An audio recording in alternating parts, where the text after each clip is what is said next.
Electron configuration is what we're going to talk about now. Now, electrons are found in energy levels inside electron clouds called orbitals. Okay? Now, these electrons are electrons that are found near the nucleus of the atom have got less potential energy compared to those found further away from the nucleus.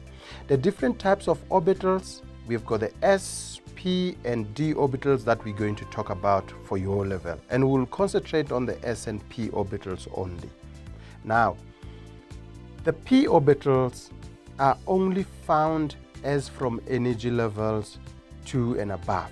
Okay? Now, electron configuration, how do we put electrons on these orbitals? P orbitals are found in energy level 2 and above, as I said. An orbital can only contain 2 electrons, and that is according to Pauli's exclusion rule.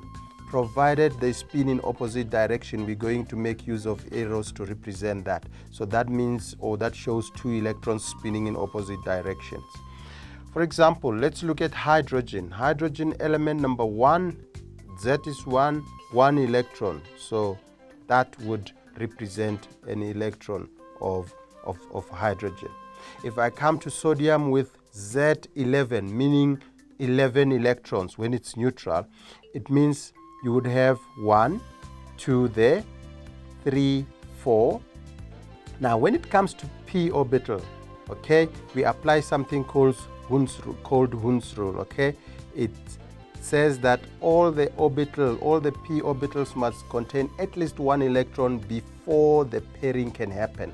I'm looking at at 11, so it's 1, 2, 3, 4, 5, 6, 7, 8, 9, 10. And this is element number 11, so it will have its last electron on 3s, okay? This last electron, or the outermost electrons, are also called valence electrons, okay? You must know that term as well. Now, continuing, if you've got calcium element number 20, you would have 1, 2, 3, 4, 5, 6. This shouldn't have been there, like the rule says. 1, 2, 3, 4, 5, 6, 7, then 8, 9, 10, 11, 12, 13, 14, 15, 16, 17, 18.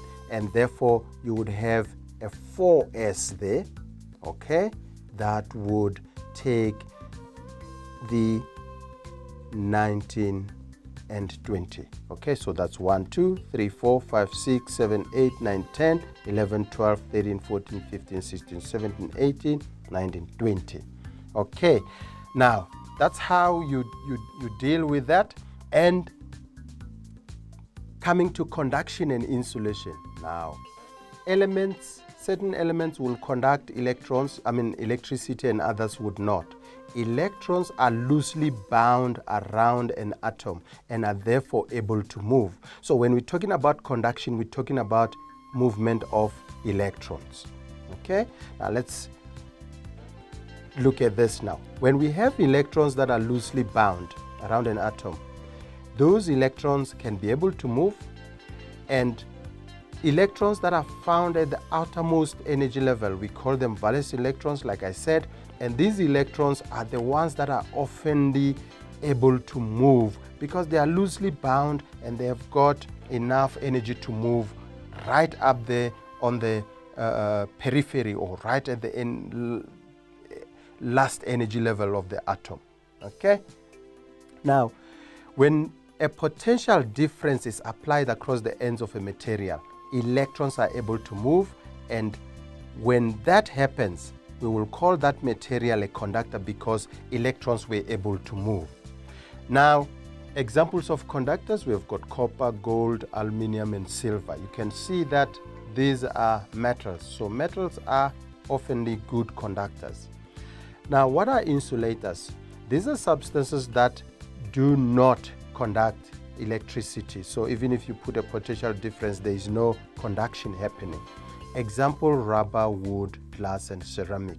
If you check here, you would see that we're talking mainly about non-metals. So nonmetals normally don't conduct. Now, doping. Doping is when you force a substance to conduct, like silicon, for example. Let's just have a look at what happens. You would place an impurity, something like arsenic. What happens in a silicon substance there? What happens is that arsenic brings in 5 electrons when you've got 4 electrons around, valence electrons around silicon. So what will happen is that that extra electron, when the electrons from silicon and arsenic bond, that extra electron becomes free to move. When it's free to move, it forms what we call an N-type doping. In other words, negative type doping, because the electron is negative. On the other hand here, you've got a situation where you have got silicon again, and instead of arsenic, you bring in gallium. Gallium has got 3 valence electrons, silicon with 4.